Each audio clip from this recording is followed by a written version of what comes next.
Hello guys, welcome to this channel. और इस channel में हम क्रिप्टो करेंसी से रिलेटेड जो भी इंफॉर्मेशन और अपडेट्स हैं वो डिस्कस करेंगे। और गाइस, आज के दिन जो क्रिप्टो का मार्केट कैपिटलाइजेशन है वो $2.46 ट्रिलियन हो चुका है। कुछ ऑल्ट कॉइन्स जैसे कि बैट और मैटिक, इनके बहुत अच्छे गेन्स आए हैं। बैट रिसेंटली एक दिन में 30% से बढ़ा था जब ब्रेव ब्राउज़र और सोलाना का पार्टनरशिप हुआ था। इस महीने का यानी नवंबर का मार्केट वोलेटाइल था, मगर फिर भी बहुत से क्रिप्टो करेंसीज का लॉस नहीं हुआ है, मतलब वो अभी भी ग्रीन में ही है। जैसे जैसे कुछ फंड मैनेजर्स और बहुत से इंडियंस बिटकॉइन में और इथेरियम में इन्वेस्ट कर रहे हैं, वैसे ही उनका वॉल्यूम बढ़ रहा है। 24 नवंबर को ऑलमोस्ट 15% से मार्केट क्रैश हुआ था, क्योंकि जो इंडियन मार्केट में चल रहा था कि गवर्नमेंट क्रिप्टो करेंसीज को बैन कर देगी या उन पे रेस्ट्रिक्शंस लगा देगी, तो उसकी वजह से। लेकिन मार्केट क्विकली रिकवर भी कर चुका है और कुछ दिनों में जब गवर्नमेंट क्रिप्टो करेंसी का बिल पास कर देगी या जो भी अभी चल रहा है कि क्रिप्टो करेंसीज को अलाउ किया जाएगा या उनको बैन किया जाएगा, तो उसके बाद हम देख पाएंगे कि इंडिया में क्रिप्टो करेंसी का कैसे लैंडस्केप होगा। जब लोकसभा में निर्मला सीतारमन, जो कि फाइनेंस मिनिस्टर है, उनको पूछा गया कि बिटकॉइन को एज ए करेंसी इंडिया में एक्सेप्ट किया जाएगा या नहीं, तो उन्होंने कहा कि नो, यानी वो एक्सेप्ट नहीं करेंगे। लेकिन गवर्नमेंट का प्लान है कि अभी जो विंटर सेशन चल रहा है उसमें वो क्रिप्टो करेंसी बिल लागू कर देगी, जिसके बाद या तो कुछ करेंसीज को बैन किया जाएगा और कुछ को अलो कर दिया जाएगा। जो नीरज खंडेलवाल है, कॉइन डीसीएक्स के को फाउंडर, उनके थ्रू पता चला है कि वो जल्दी ही कॉइन डीसीएक्स का आईपीओ इशू करेंगे। जैसे ही गवर्नमेंट इसको रेगुलेट कर देती है या जो भी उनका फाइनल डिसीजन है वो आ जाता है, उसके बाद ही आईपीओ लाया जाएगा। कुछ बैंक्स हैं जो चाहते हैं कि क्रिप्टो करेंसी को पूरी तरीके से बैन कर देना चाहिए, जबकि गवर्नमेंट ब्लॉकचेन को प्रमोट करना चाहती है।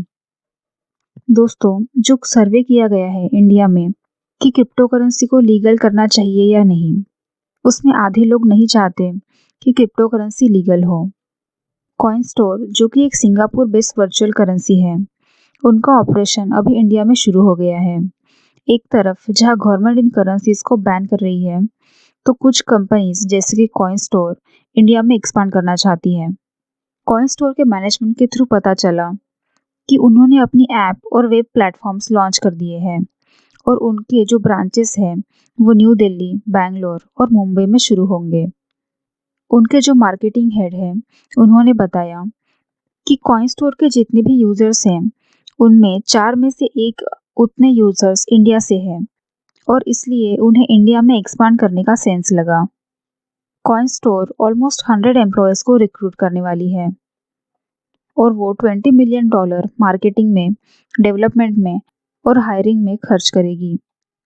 क्रॉस टॉवर ये सितंबर में लॉन्च हुआ था और ये कॉइन स्टोर ये उसके बाद सेकंड ग्लोबल एक्सचेंज है जो अभी इंडिया में एंटर करेगा।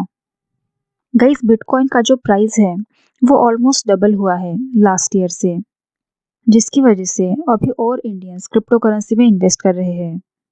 ये एस्टिमेट किया जा सकता है कि अराउंड 20 मिलियन इन्वेस्टर्स हैं इंडिया में जिनकी क्रिप्टो में होल्डिंग 400 बिलियन है। जो एक्सपर्ट्स हैं उनके अकॉर्डिंग क्रिप्टो करेंसी को बैन करना पॉसिबल नहीं हो पाएगा।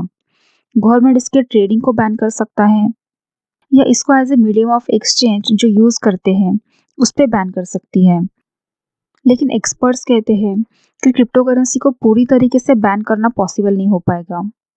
जो अभी रिसेंटली मार्केट में चल रहा था कि इंडिया में क्रिप्टो करेंसी को बैन कर दिया जाएगा, तो कुछ रिपोर्ट्स ने क्लेम किया है कि क्रिप्टो करेंसी को बैन नहीं किया जाएगा, बल्कि उनके ट्रेडिंग पे कुछ रेगुलेशंस लगा दिए जाएंगे। क्रिप्टो करेंसीज जो है ये डिसेंट्रलाइज है, यानी इस पे किसी गवर्नमेंट एंटिटी का कोई कंट्रोल नहीं होता है। ये डेवलपर्स के द्वारा और जो क्रिप्टो एंथुजियास्टिक लोग होते हैं उनके द्वारा चलाई जाती है। कुछ कंट्रीज जैसे टर्की, नाइजीरिया, साउथ कोरिया और चाइना, इन कंट्रीज ने भी क्रिप्टो करेंसी पे बैन लगाया था। लेकिन ये बैन होने के बाद भी नाइजीरिया जैसे कंट्रीज में उसका यूज और बढ़ गया है। चाइना भी 2013 से क्रिप्टो करेंसी को बैन करने का ट्राई कर रही थी और इन्होंने 2020 में क्रिप्टो करेंसी ट्रेडिंग और उनके सर्विसेज को क्लोज भी कर दिया था। लेकिन उसके बाद भी जो इलीगल एक्टिविटीज है वो चाइना में बहुत बढ़ गई है। तो गाइस, फिलहाल इस वीडियो में इतना ही। धन्यवाद।